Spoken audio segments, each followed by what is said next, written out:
Okay, here's video 1 of the Module 5 study guide, and what better place to start than with the water bottle problem. So the water bottle filled below will be filled all the way up to the section marked with an arrow. Approximate the amount of water in milliliters that the bottle below would contain if it were filled all the way to the section marked with the arrow. Recall that 1 cubic centimeter is equal to a milliliter. So this is where we draw lines and we approximate, just like we did in the chapter. I think it was a flower vase. If you look back, it was 5.3, somewhere in there. Big water vase problem where we drew lines on a graph and kind of chopped the figure up into pieces. So what I'm going to do here is I'm going to draw some lines that are going to approximate this. So I'm going to take this first line and I'm going to draw it right down the number 1. Okay, because I know that the number 1, that's a number that I like working with a lot, okay? And then I'm going to take another line and I'm going to draw it right down through here. And again, you might have done it differently. You might have drawn this at the half, and that's okay. But again, I like whole numbers, and I'm just getting kind of an approximation here. And then this has to be symmetrical, so this line's going to come up here. So I know that I'm leaving this little area out there, right? Or not area, volume, out of the shape there. But I'm also kind of compensating because I'm also counting that area right there, volume, again. That should not be counted. So that it would give me a good approximate. So here I start thinking about, what kind of shape did I just create? Well, in the 2-dimension, it looks like a rectangle, but we talked in class about how it's a 3-dimensional shape. It's actually a cylinder that's on its side. So if you were to picture this spinning on its axis around the x-axis, it would kind of come down like this, and we would have a cylinder. So we're going to need to get the volume of that. But we also need to think about the rest of the bottle.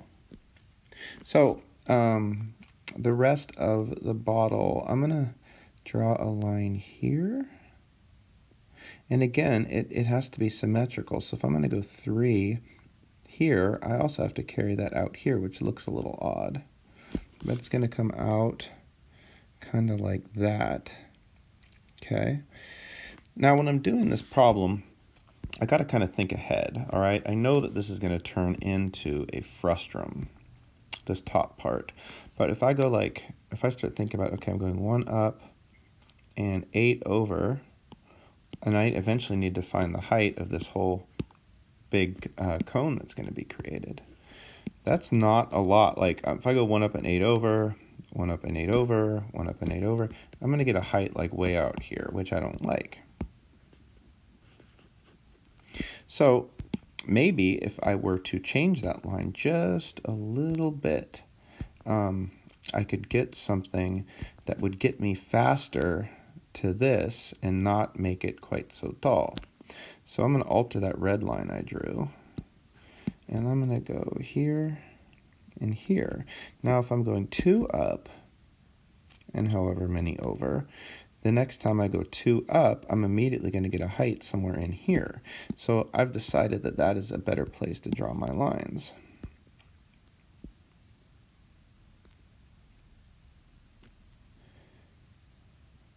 And that's how I'm choosing to do it. So remember, that is a frustrum in the 3rd dimension. So we need to start thinking about it as a cone and then remove the top part of the cone. So what I mean by that is I need to find the slope of this red line, which we said was 2 up and let's see, 8 over. So let me do that again. If I go 2 up and 8 over, now I have my cone and my height in a nice spot and not way up here. Okay, now I know that again, this is just an approximate, so we are leaving out this little portion here, and that's okay for our purposes today, at least. So a lot going on here. We got a few different regions. We have one region here and another region here and another region here. So my plan for this problem is I'm going to take the volume of 1 and I'm going to add the volume of 2 and 3 And then what I have to do is I have to subtract area 3. And that's going to leave me just with area 2. So what I really want here, my goal is to go, region 1 and then add region 2. But getting region 2 is a little tricky because you have to find that whole thing and then subtract the top portion. Let's get started. So the volume of region 1 is going to be pi times the radius squared. So this cylinder, as we said, is on its side. So here's its radius. It has a radius of 1 times the height. So what is my height? My height is 4.5. Okay, and again, if you drew that a little differently, you might have 4.6, and that's just fine, okay? So this tells me that 1 has an area of 4.5 pi. All right, now let's go about figuring out the regions of 2 and 3 together, that big cone, okay? So for the cone, I'm going to go volume is equal to the area of the base. So again, it's pi times 1 squared. And then what is the height of the entire cone? Well, I'd be going from here all the way up to here. So how far is this orange line there? Well, I'm going from 4.5 to 8.5. And that is a distance of 4. So I'm going to multiply by 4. And then remember, it is a cone, so you divide or multiply. You divide by 3 or multiply by a third. So the volume of area of regions 2 and 3 is going to be 4 pi over 3. Okay, so here we go. There's my 4 pi over 3. And now I need to subtract region 3. So my 4 pi over 3, remember that's really, this is regions 2 and 3 added together. So now I need the volume just of area 3. So that's going to be pi times the radius, but now I have a real little cone. This is my radius, and that's a radius of 1/2. So 0.5 squared times, well, how far am I here? This looks to me like 6.5 to 8.5. That's a height of 2. So region 3 is going to equal, let's see here, 0.5 squared is 0.25, and 0.25 times 2 is going to be 0.5, so essentially it has a volume of 0.5 pi, or 1/2 pi. Okay, we got a lot going on here. We got ourselves region 1, we got ourselves regions 2 and 3, and then we also have region 3. So I'm going to take 4.5 pi, and then what I need to do is I need to go 4 pi over 3, and I have to take away sector 3, which is 0.5 pi, which is the same thing as 1/2 pi. So I'd give these a common denominator at this point of 6, and I would do my subtraction. So that would be 8 pi over 6.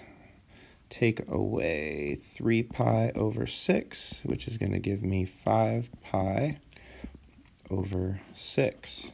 So here's region 1, here is region 2, and now at this point all I have to do is add the 2 together. So I'm going to have 4.5 pi, and I'm going to represent that as 9 pi over 2, and to that I'm going to add 5 pi over 6, and I will give those a common denominator of 6. So 6 and 6, and I'm going to add and get 27 pi, and 5 pi, and then I'll have 32 pi over 6 as an answer. And if you were to use decimals along the way, that's fine, as long as you show absolutely everything. That's okay with me, at least. So 32 pi over 6 is equal to, let's see here, 32 pi divided by 6, I get about 16.75. Round everything to the nearest hundredth this chapter for me, please. So that is going to be equal to 16.75 centimeters cubed. But remember, it also says we're dealing in milliliters, so we have to think about milliliters for a second. So what we have is that is just equal to 1 milliliter, so 16.75 milliliters. Now, the answer key presents the answer as 7.8 milliliters, but that's just because different numbers are used, slightly different for the radius or the height, and that's just fine. For me, this is a close enough thing going on where I have an approximate of what's going on with the water bottle.